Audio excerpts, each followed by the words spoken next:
scared Negroes today with no badge or no white skin or no white sheep or no white anything else. The police the same way. They put their club upside your head and then turn around and accuse you of attacking them. Every case of police brutality against a Negro follows the same pattern. They attack you, bust you all upside your mouth, and then take you to court and charge you with assault. What kind of democracy is that? What kind of freedom is that?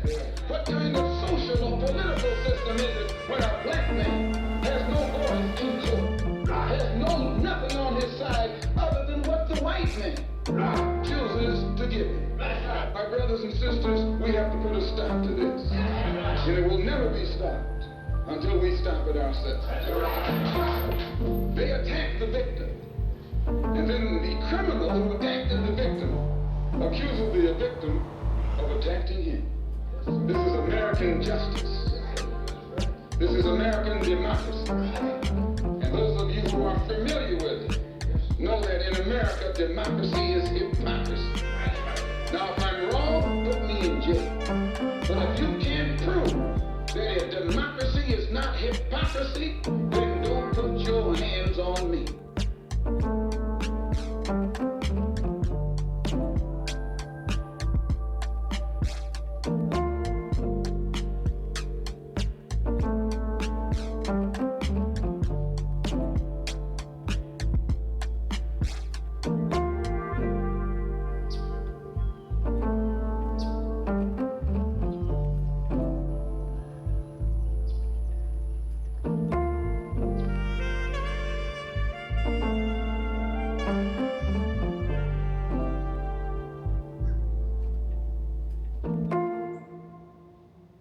What's good, man?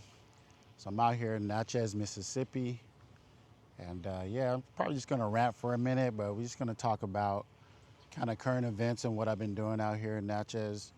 So I came out here, a couple days ago just to work on my dad's house. My parents still have a house here in Natchez, Mississippi. Even though, I live in Arizona, I moved my dad out to Arizona with me when my mom passed away. But they still have a house here in Natchez, Mississippi. So every now and then I come out to Natchez and I help just take care of the house. So this time I was here, I'm only here for like 3 days or so. And one of the things I wanted to do while I was out here is I actually kind of wanted to explore more of the history of Natchez. I've been out here probably 6, 7 times, something like that. And really, every time I came out here, it was just to visit my parents. So, in between spending time with my parents, I would normally just go check out the city or the town. And then just check out the things that they have around, because Natchez is full of history. It's actually really cool. The buildings and the architecture is really cool. It's actually a pretty cool town. Now, when my parents moved out here, around 20 years ago, I didn't want to live here simply because I'm from San Jose, California, which is a city. It has more of a city vibe. And then out here is very, laid back. Some would call it slow, but it's kind of like going back in time, when you come to a place like Natchez, Mississippi. But anyway, that's just like some little preamble. But I do want to talk to you guys just about things that have been going on. Right now, I'm at the bottom of a hill. Right here behind me, what you're seeing, that's the Mississippi River, and I'm down close to the bottom of the hill, close to the Mississippi River. There's a casino right over here. And then right up over here on top of the hill, they're actually doing a visual for Charlie Kirk, which I think is totally valid. You know what I mean? If that's somebody that you loved, somebody that you cared about, somebody that made an impact on your life, then by all means, right? Most of you know why I won't be going to that visual tonight. Some of you don't know, but regardless, you know, condolences to his family. You know, nobody should have to go through that. It's really crazy, just all the stuff that comes along with that. You know, all the people being blamed, you know, different groups of people being blamed. It's just really, I don't know, you know, sometimes it just gets to the point where I start losing faith in humanity because, you know, if you really studied that guy or if you really like looked at what he did and the things that he said, you would understand exactly why they're not going to play a Charlie Kirk speech at his visual tonight. They're not going to play a Charlie Kirk speech. No one's going to put a Charlie Kirk speech up on the internet, even though they're saying, hey, this is our MLK. You know, this is our MLK. He's like the MLK of today. But none of those people are going to post any speeches from him because most of the speeches and debates and things that Charlie says don't align with what, you know, they're trying to portray. And when I say they, you know, I don't like saying that because I don't like putting people in boxes, but there is like, you know, that part of the MAGA base that's just like so deeply embedded in that MAGA culture. It's like it doesn't matter if he did anything negative because for them in their life it was positive. So again,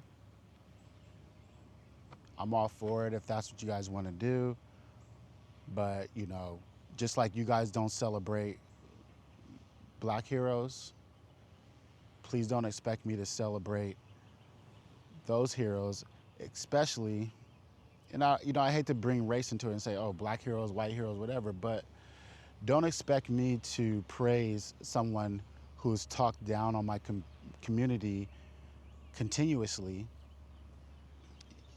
and you know, our values just don't align, our morals don't align. And when you try to put the whole Christian thing on top of that, and that makes everything okay, that's when I have even more of a problem with you guys just, you know, mourning a friend or mourning someone like Charlie Kirk, you know. But anyway, this video is not even supposed to be about that. I didn't want to talk about that at all.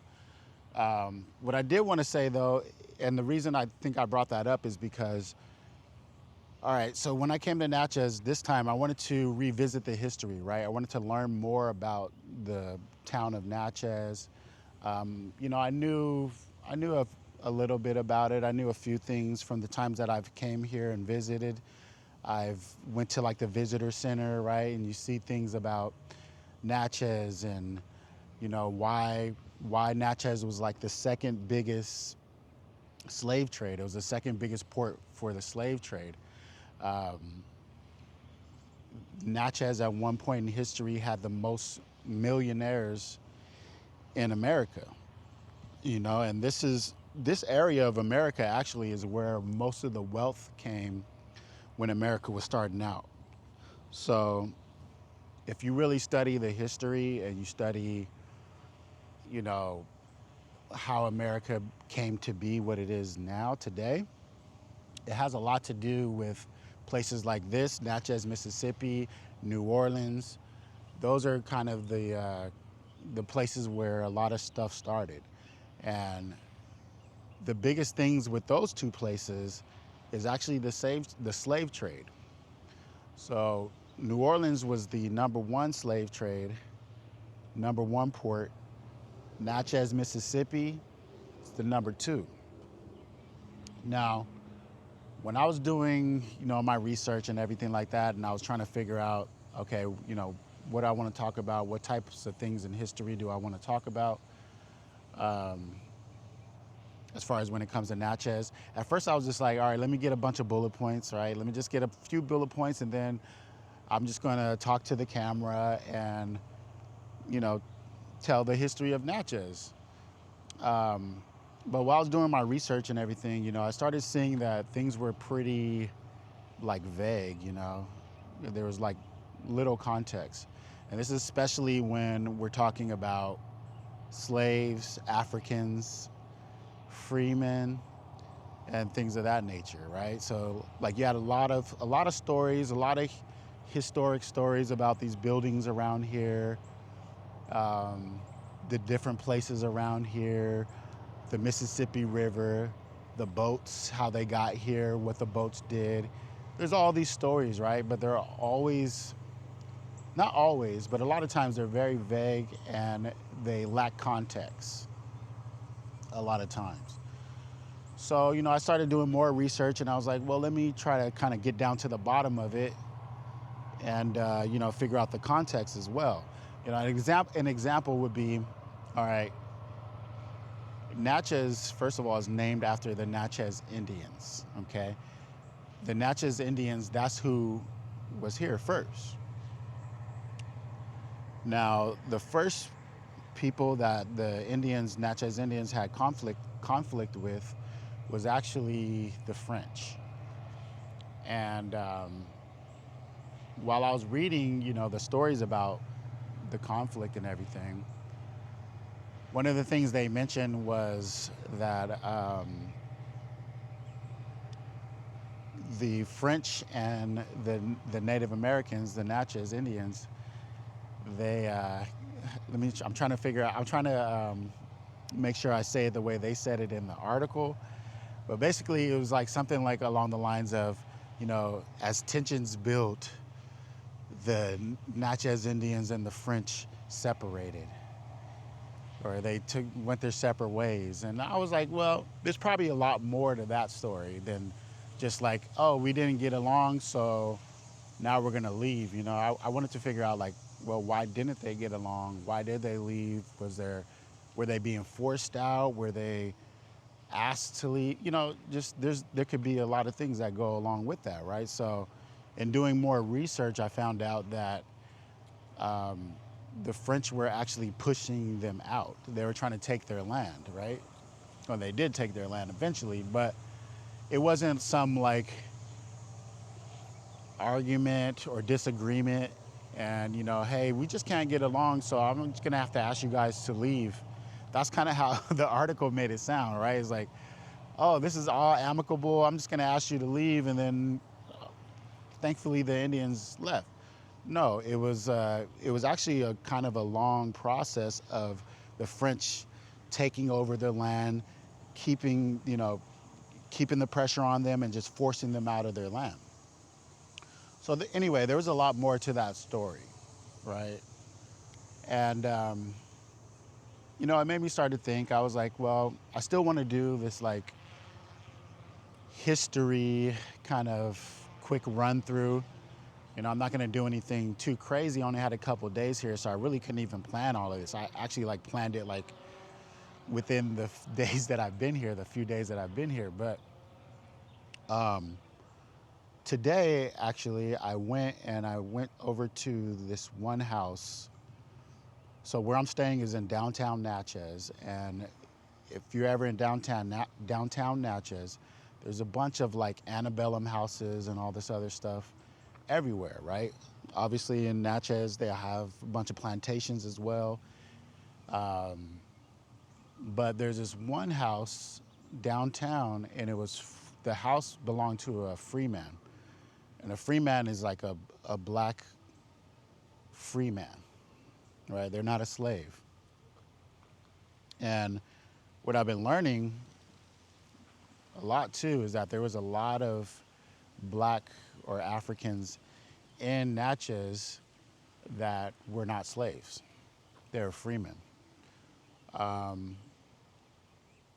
And this guy, he was a freeman. He lived downtown Natchez. And, that's one of the like popular stories that they tell when you're looking at the history of it.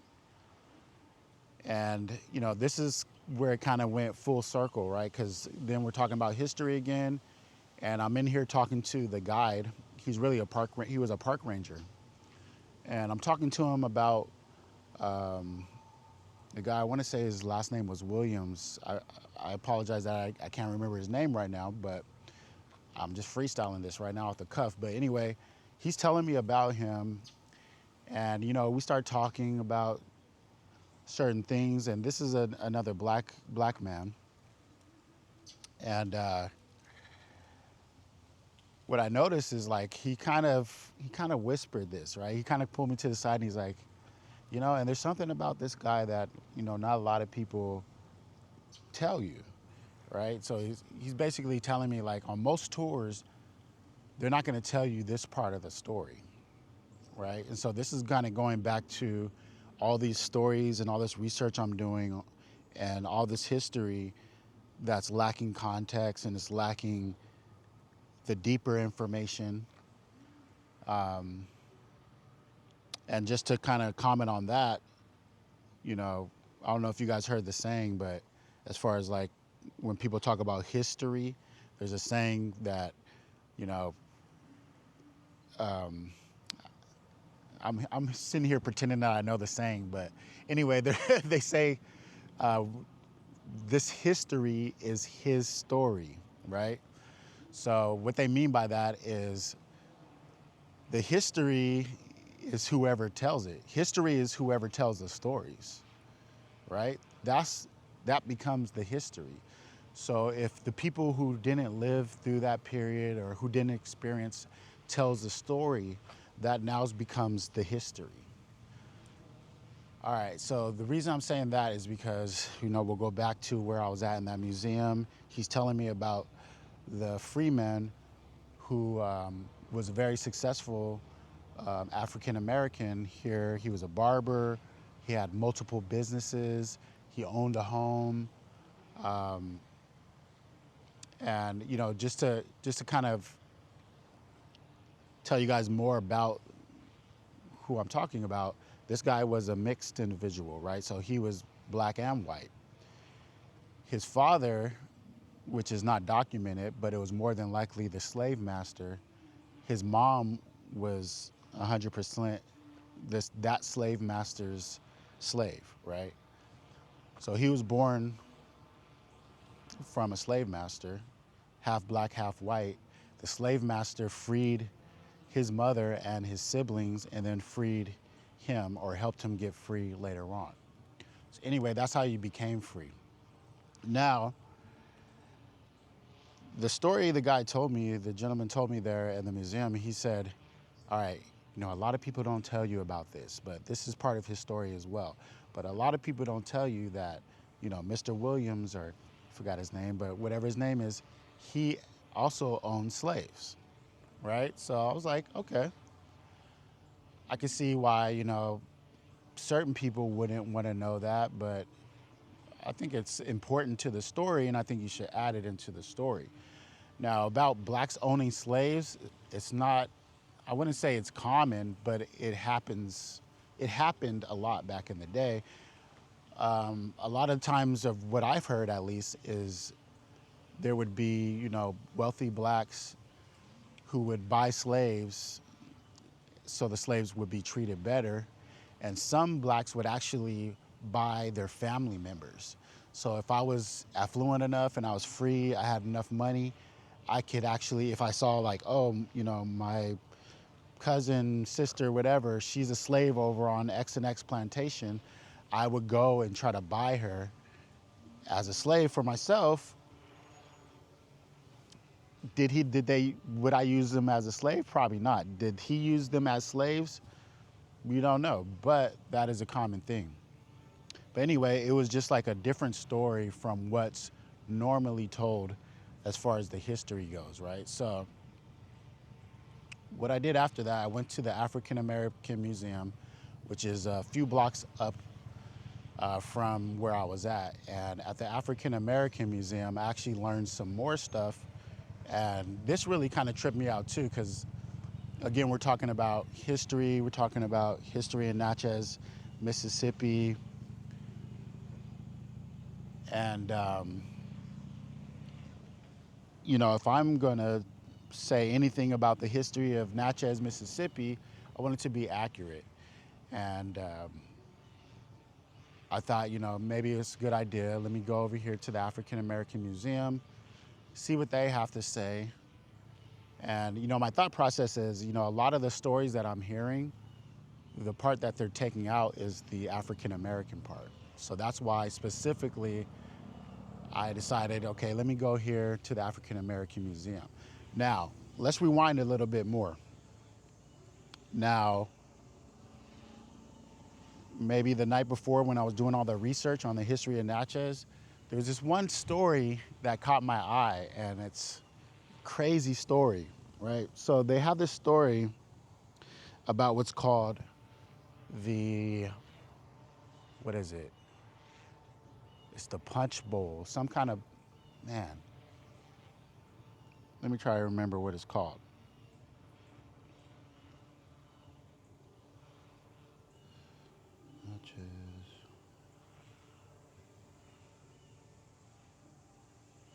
It's called the Devil's Punch Bowl. All right. So there's a story about this place called the Devil's Punch Bowl, which is about 12 minutes, about 12 minutes outside of Natchez. Now, the stories that are being told online is that the Devil's Punch Bowl was a place where Union soldiers took a bunch of black people and put them in a concentration camp. So thousands of black people in a concentration camp in this place called the Devil's Punch Bowl, which is like this bowl-shaped place in the middle of the forest. It sounds horrific, like crazy. And they're saying that so many people died there, right? So many people died there. They would make people work there. They would make former slaves work there. Like if you were a slave and you were freed, you still had to go work in the Devil's Punch Bowl. And then they had all these other blacks and whatnot working in the Devil's Punch Bowl and working for free and dying there. And they said they would work there till they died, right? They worked there till they died. So if they died there in the Punch Bowl, that's where they go. And they told them, just bury them. Thousands and thousands and thousands of black people, they said, were just in there. And it was basically like a concentration camp. And they died in this Punch Bowl. So it's a horrific and very sad story. So I started looking this story up, and I see it a few places, and people are saying the same thing about that story. Now, some other parts to that story, actually, I'm not going to leave that out. But anyway, the other parts of the story is that after all those slaves that died there, and just black people in general, because there were freemen too, but after they all died there in that Punch Bowl, whenever it would rain a lot and there was heavy storms, people would say that the bones would come up. And then they would also say that inside that Punch Bowl, peach trees grew. And these luscious peach trees grew there, like the most beautiful, fruitful peaches, you know what I'm saying? And they would say that grew there in the Devil's Punch Bowl, and that nobody would eat those peaches though because they were fertilized from the blood of Africans, the blood of the black people there. I was just like horrified by this story. It's a crazy ass story, right? So to my surprise, I go into the African American Museum and I feel like I'm already thinking in my head, well, this is a story that nobody else would have told me, you know what I mean? This is like one of those stories about black people that they keep out of the history books, and they don't say anything about that. So now I'm like kind of on a mission to find out more about the Devil's Punch Bowl. So I go up here into the African American Museum, and they got this guy in there. His name is Buddy, if I'm not mistaken. Buddy or Bobby. Now, this guy, I asked him about the Devil's Punch Bowl, and he just had this smirk on his face. And I was just like, okay. And so he's looking at me and he's like, it's a lie. He's telling me all that is a lie. They made that up. So I'm sitting here like, whoa, they made that up? They made that whole story up? And I'm thinking like, why would they make that story up? You know what I mean? Because I'm already thinking about like all these stories that don't get told. And then like, why would they try to make up a story that's more horrific than the horrors that are already happening with like slavery and stuff like that, right? Why would you wouldn't need to make up a story. But what he's telling me, so he starts walking through the story with me. And the first thing that's already kind of like a red flag is the Union soldiers, because the story goes, the Union soldiers brought all the blacks and African Americans into the Devil's Punch Bowl, and the Union soldiers were the one that made them work to death and whatnot. And then also they, they were responsible for that concentration camp. So it's all being blamed on Union soldiers. So I started thinking about it, and I'm like, yeah, that is kind of weird, right? Because the Union soldiers were fighting to free the slaves, right? So why would the Union soldiers free slaves and then bring them to some concentration camp for them to die? I didn't put it past him, but it didn't make much sense. So he started explaining to me, this was all propaganda, right? So this is all old propaganda. And this kind of reminds me of like the stuff we're going through today and all the propaganda that gets spread today, and everyone like sees it. It's so eye-catching, and you know what I mean? Like you hear this story and it's like, whoa, wow, that really happened. But it was just propaganda. It was a fake story. And it makes sense. But I started asking, like, why would they make up a story like that, And he started explaining to me, he's lived in Natchez his whole life. He's heard that story multiple times, and he's actually written a book on it, explaining the true story behind it and how the story that you probably see online is a myth. But it was propaganda. It was made to look the story was created to make the Union Army look bad. Okay, so what he was telling me and explaining to me is that in Natchez there was a large community of not freed slaves, but just freemen. They called them freemen back then. So they may have lucked out and never been a slave. In Natchez, you had affluent blacks that mixed in with the people, even though it was weird because, whites would see a black person and they would say, you're supposed to be a slave, but some of those blacks had jobs. He was they were barbers, they were, construction, architects, all that stuff. Because all these antebellum houses too, that's another thing, all these antebellum houses and mansions and all these beautiful and all this architecture, slaves built all that. But let's get back to the story of what I'm talking about in the Devil's Punch Bowl. So he's explaining to me that, they wanted to make the Union just look bad, period. Because the Civil War was for states' rights. That's what everyone wants to say. So if you want to keep that and say, yeah, the Civil War wasn't about slavery or race, it was for states' rights. Okay. The states' right to do what?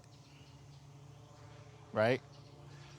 All right, that should be the end of that conversation, but I know it's not going to be. But it was the state's right to own slaves. Now, in Natchez, Mississippi, they did have a large slave population, right? I told you already, this is the second largest port. So when the Civil War was going on, they didn't want to get rid of their slaves either. That's how they became millionaires. That's why the richest people in America were here, because of slavery, because of that free labor, right? That was all free labor. We never got paid for it, all right? That's another thing. So when people are talking about like reparations and shit like that, we're just asking for back pay. Stop calling it reparations. It's just back pay, motherfucker. We didn't work. We built all this shit. All right, I'm about to go off. But anyway, we built everything, didn't get paid a penny for it.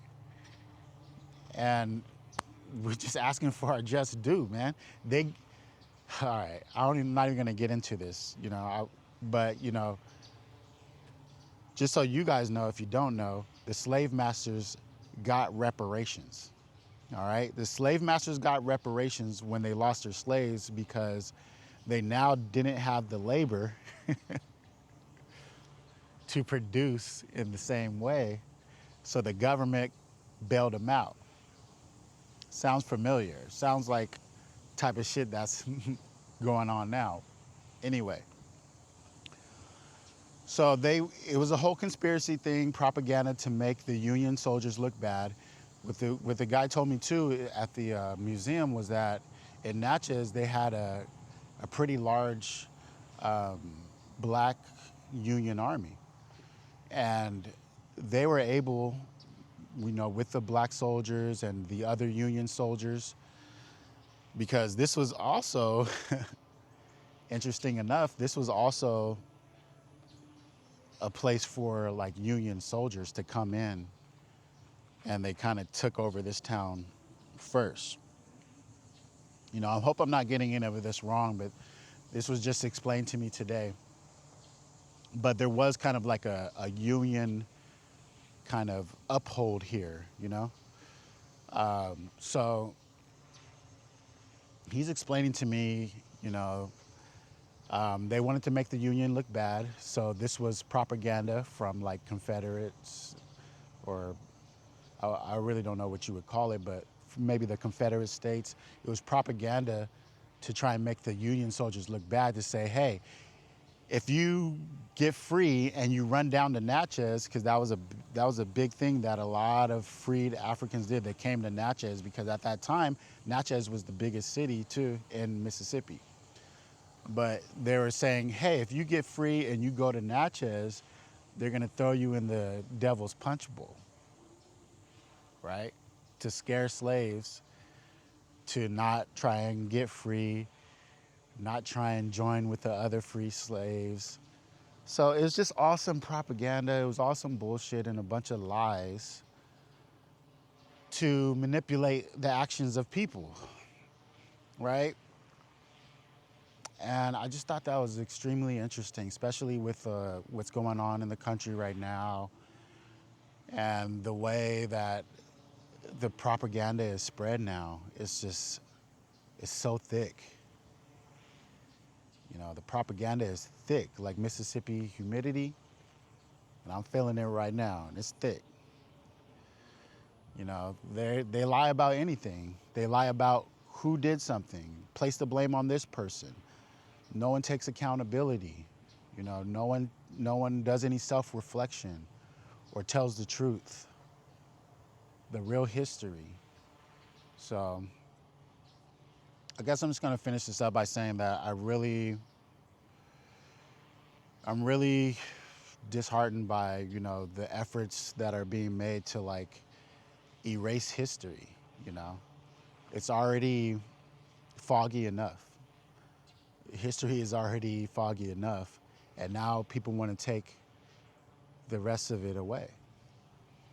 And the reason why it's important to me, and why it may not even be important to you, but I just want you to get why it's important to me, is because the history that's being erased is my history. It's not your history. Your history is still being told. Your history is actually being embellished upon. It's actually being made to look better than it was. And then my history is being erased.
What's good, man? This year I haven't posted a lot, but I've been letting you guys kind of run with the narratives that are being put out there. But after, some of these current events, I feel like I have to say something. I have to at least tell my story, because like I was saying before, if you don't tell your story, then you're going to allow other people who may not have your best interests in heart um, tell your story for you, and that's actually a lot of what goes on, especially in America with American history. Is the history is whoever is telling the story. um, and it's just a wild time, but I have started posting again. uh, just been kind of different for me because I honestly just haven't been going on like Instagram and scrolling or Facebook. The only thing I'll do is go on there, post something, and maybe interact with a couple of comments. But for the most part, I just try to stay off of social media altogether. If I am watching videos, I try to make sure that they're like educational or I'm learning something. A lot of you guys have been, seeing my journey as far as like me transitioning into doing more photography and videography or cinematography. Um, and, I learned a lot of that from like places like YouTube or reading articles, practicing, reading manuals, things that aren't really that fun, but I enjoy doing those things because, the result is I learn a new skill versus going on something like Facebook or Instagram and, you know, just looking at like rage bait or people are trying to be edgy or be funny. And, nowadays everybody's the main character, so they'll do whatever they'll do whatever they feel is necessary to get, X amount of likes and things like that. But it is crazy because, what I noticed is like when I stopped posting and I stopped interacting on social media, um, like if I post something, it didn't seem to get a lot of interaction, right, or a lot of engagement. But I wasn't really worried about that too much. I don't feel like people online really care about how you're doing. There's a few people online who definitely, I would say, would care or have concerns about how I'm doing. But for the most part, um, they're just trying to see what you're doing. And again, people are just trying to be the main character, so they're fronting online, acting like they got money, things like that. And, the reality is, total opposite from that. So I don't really pay too much mind, and I don't worry too much about it as far as like, oh, now I'm shadow banned, or now I only get, a couple of engagements or reactions to a post. I'm not worried about that. Um, People see the posts, right? And you can see that with like stories. So if I post a story, there's 80, 100 people looking at my story. They don't interact with the post, but that's how they don't interact with the story. Some of them do, but most of them don't. But that's how it is on social media, right? You get 300 views and 20 people like it, and it's like, okay, what am I actually doing this for? I don't know. That's how I started feeling. That's why I stopped using social media so much. But with the current events, I think it's important that I do post about things that are important to me, current events, things that are going on. And I even started live streaming earlier this year, but I haven't picked it back up. And one of the main reasons I didn't pick it back up was because of the election, to be 100% honest. Um, a lot of Trump supporters and MAGA supporters, to me, they're just bots, right? And there's people on the left that are like that too, but they're just bots, right? So every comment is just like they're attacking you, or, um, you know, they're either attacking you or, excuse me, they're trying to rage bait you. They're trying to get a reaction out of you, and it's just like a bot, right? Like I can't even tell the difference. Like I look at the comments and I'll be like, okay, I think that might be a bot. That could be a human. Maybe I don't even know anymore. So honestly, a lot of you online, I just look at you as bots. You know what I mean? Like the other day, the other day I posted on Facebook, and again, I rarely post. Um, this year I probably posted maybe 15 times, and previous years probably in a thousand, in the thousands, at least 1,000, or definitely up there. But anyway, I post something online, right? And I mean, it was a pretty vague post, right? I wasn't saying anything really specific, but I posted about America being reminiscent of a third world country, right? And then some guy that I never talked to, no, we're friends on Facebook, but I never talked to him. I really don't even know him like that. But he's always been the kind of guy that just posts, rage bait stuff. He wants to argue and debate, and whatever you post, he's gonna have like the opposite opinion, or always wants to play devil's advocate. I mean, if that's how you want to live your life and how you want to interact with people, that's totally up to you. But I can tell you right now, you're not likable. And if you don't care about being likable, that's cool. But people hate you, and they hate people like that. You know what I mean? Like this dude just jumps in the comments and he's like, that's some shit some white girl would say. Like you probably never even been to a third world country, or some bullshit like that. You know what I mean? And I'm like, first of all, the first thing you do is just come in here and try to insult me. I'm like, all right, this is why I don't be on Facebook, right? But I'm like, dude, the things that the government is doing right now is just how the governments are run in third world countries. You know, that's how governments are ran over there. And I was in a third world country, or what you would consider to be a third world country, a few months ago.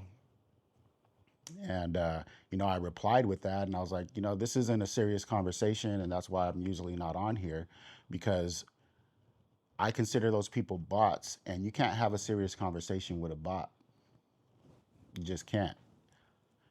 But anyway, I replied. Um, I was like, bro, like, I'm in Mississippi right now. So, but okay, I wasn't even talking about economically, right? So I was talking about how the government is running everything. But then I brought up Mississippi as well, because that's where I'm currently at right now.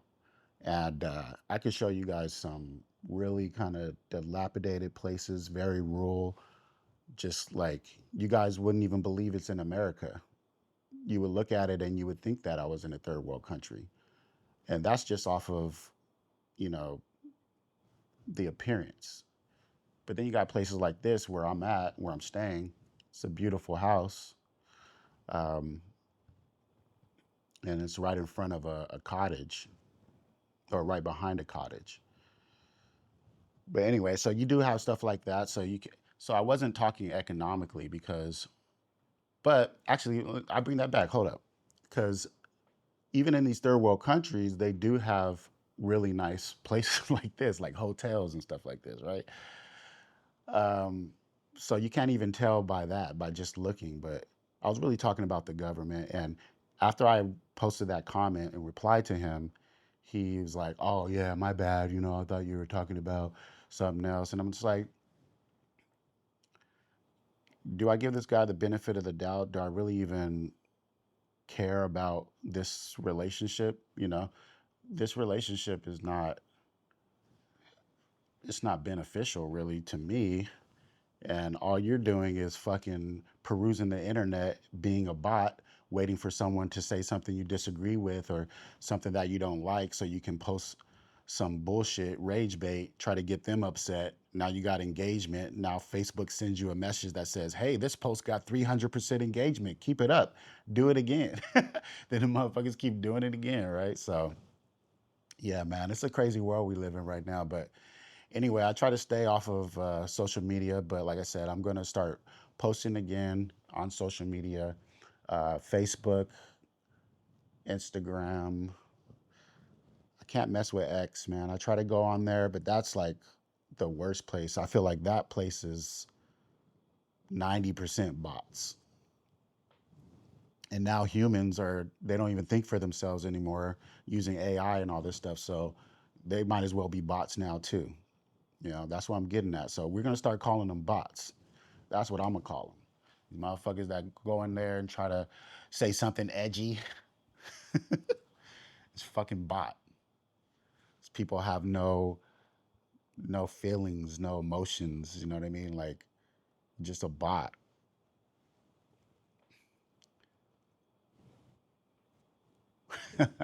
Thanks for listening to me rant, man. I'm gonna take off.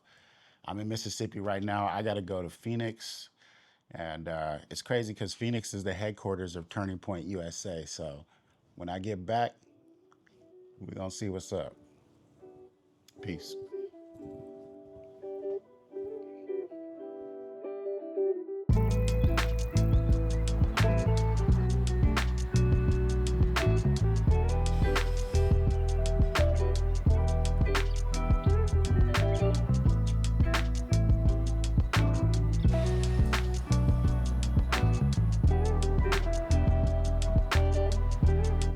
What's good, man? I'm here in Natchez, Mississippi at Forks of the Road. Before the Civil War, Natchez was the location of the second busiest slave trade market in the Deep South at a site known as the Forks of the Road. With the invention of the cotton gin and an ever-expanding steamboat transportation network, Natchez became the epicenter of American capitalism in the mid-19th century. Natchez was the ideal location to create an economy centered around slave labor-generated cotton. Prior to the establishment of the market, slave trading was a common sight on almost every street corner in the town.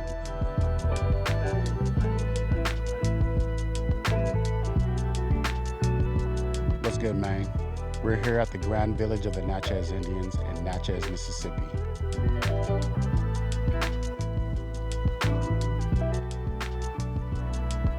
These are the mounds made right here by the Natchez Indians.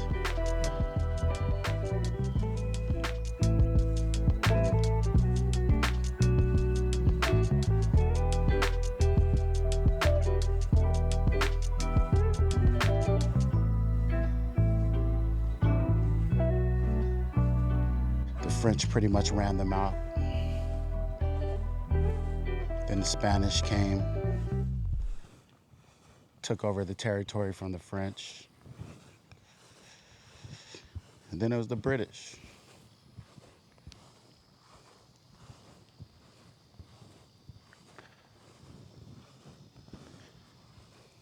That's some history from Natchez.